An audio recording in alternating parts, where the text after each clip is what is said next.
So, ito na nga, Bebs, ganito kasi yon. Gustong-gusto ko kasi talagang kumain ng igado. Kaya, syempre, nagluto ako. Kaso, itong igado na to, para siyang menudo, ganon. Pero, syempre, ano nga ba pagkakaiba ng igado at menudo?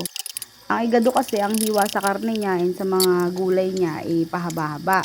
While sa menudo naman, kailangan daw pa square-square. And then yung igado, nilalagyan siya ng green peas. Pero sa point na to, hindi ako naglagay ng green peas kasi hindi ko rin naman siya kinakain. And ang menudo ay walang laman loob. Pero syempre dahil nga gusto ko kumain diba ng igado, kaya nilagyan ko siya ng bituka ng baboy. Pero ang original na igado talaga is meron siyang mga pork kidneys, ganun-ganun. And then, ang authentic na igado is hindi siya talaga nilalagyan ng tomato sauce. Pero dito sa niluto ko kasi, gusto ko meron siyang tomato sauce. Ayan. Kaya ngayon, hindi ko talaga alam kung anong itatawag ko sa kanya. Kung siya ba ay igado, or ito ba ay menudo na merong bituka ng baboy. Ganon. Pero ayun na nga, almost same lang naman din sila ng pagkakaluto.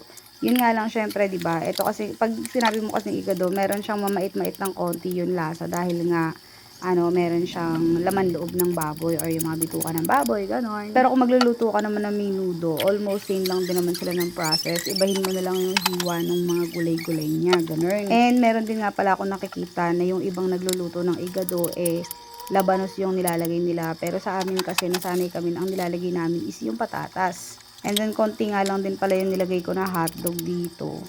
Pero ayun lang, masarap naman siya. So, lasa siyang menudo na lasang igado.